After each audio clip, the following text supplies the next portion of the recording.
Wetland থেকে বার করে দিতে হবে। অর্থাৎ বাস্তু জমি আমার বংশ পরম্পরায় 4টে জেনারেশন, 3টে জেনারেশন, 5টা জেনারেশন যেখানে বসবাস করছে, তখন ছিল দু কামরা ঘর, আর এখন আমরা 2 ভাই হয়েছে, তাহলে স্বাভাবিকভাবেই 2 কামরা ঘর পেয়ে পাচ্ছি। 2 ভাইয়ের হাইট দুটো ছেলে, তাহলে এখন দরকার আমাদের 6 কামরা ঘর, কিন্তু সেই 2 কামরা ঘরই আমার থেকে যাচ্ছে। তাহলে আমারও তো ইকোসিস্টেমের মধ্যে আমিও তো একজন গুরুত্বপূর্ণ অংশ, আমিও তো একটা গুরুত্বপূর্ণ পার্ট। তাহলে আমার এক্সিস্টিং, আমার বৃদ্ধির ক্ষেত্রে সংকুচিত হচ্ছে আমার জায়গা, আমারও চলাচলের গতিকে রুদ্ধ করা হচ্ছে, এটাও পরিবর্তন করতে হবে। এই মর্মে আপনাদের কথা দিয়ে যাচ্ছি, আইনি লড়াই চলবে।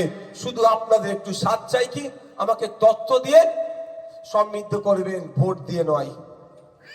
ভোট আমি চাইছি না আজকে, অন্য কোনো সময় আসলে ভোট চাইবো। আজকে আমি ভোট চাইতে আসেনি, আজকে বিধায়ক এসেছে, মানুষের কি চলছে সে